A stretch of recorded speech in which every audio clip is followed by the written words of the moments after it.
ಬಾಡಿಲಿರುವಂತ unwanted ಹೇರ್ನ ಯಾವ ರೀತಿ remove ಮಾಡ್ಬೋದು? ವ್ಯಾಕ್ಸಿಂಗ್ ಬೆಟರಾ, ಹೇರ್ ರಿಮೂವಿಂಗ್ ಕ್ರೀಮ್ ಬೆಟರ್ಸಾ ಅಥವಾ ರೇಸರ್ಸ್ ಬೆಟರಾ? ನಮಸ್ತೆ, ನಾನು Deepa Nagesh, Ayurvedic beauty therapist.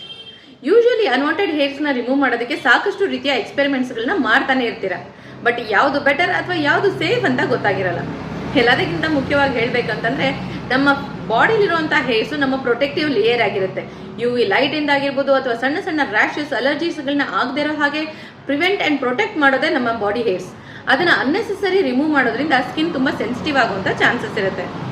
ಇನೆವಿಟಬಲಿ hair remove ಮಾಡಲೇಬೇಕಂತ ಅನ್ನೋ ಸಂದರ್ಭದಲ್ಲಿ ಯಾವುದೋ ಕ್ರೀಮ್ಗಳನ್ನ ಯೂಸ್ ಮಾಡಿಬಿಟ್ಟು ಅದನ್ನ ರಿಮೂವ್ ಮಾಡಿದಾಗ ಡಾರ್ಕ್ ಆಗುವಂತ ಚಾನ್ಸಸ್ ಇರುತ್ತೆ.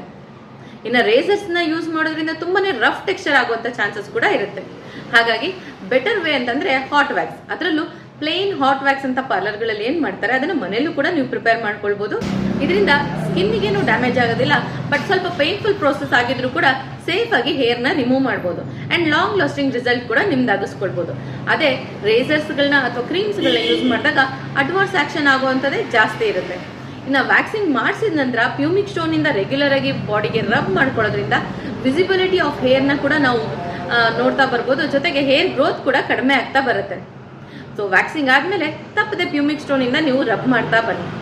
ಇದೇ ತರನೇ ಮತ್ತಷ್ಟು ಇಂಟ್ರೆಸ್ಟಿಂಗ್ ಅಂಡ್ ಇನ್ಫಾರ್ಮೇಟಿವ್ ಆಗಿರುವಂತಹ ಬ್ಯೂಟಿ ಅಂಡ್ ಹೆಲ್ತ್ ಟಿಪ್ಸ್ಗಾಗಿ ಫಾಲೋ ಮಾಡ್ತಾ ಇರಿ ವಿಶ್ವವಾಣಿ ಹೆಲ್ತ್ ಯೂಟ್ಯೂಬ್ ಚಾನಲ್.